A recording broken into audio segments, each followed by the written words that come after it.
So hairline design is very important, and you can't give every patient the exact same hairline.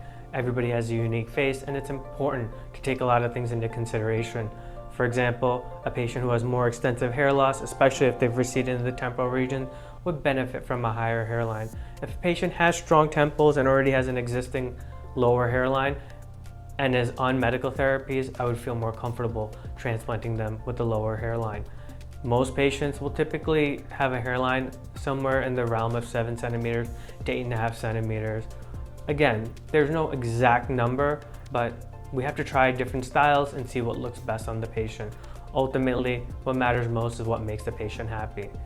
While we're in the procedure, it's very important that whenever the hairline is being created, that the first row of hairs are all single hairs. This ensures that patients have a very, very soft transition into hopefully what is a lot of density behind it. Behind the area of the single hairs, we go ahead and implant the multifollicular unit grafts, where we can go ahead and create a lot of density and give patients a lot of coverage.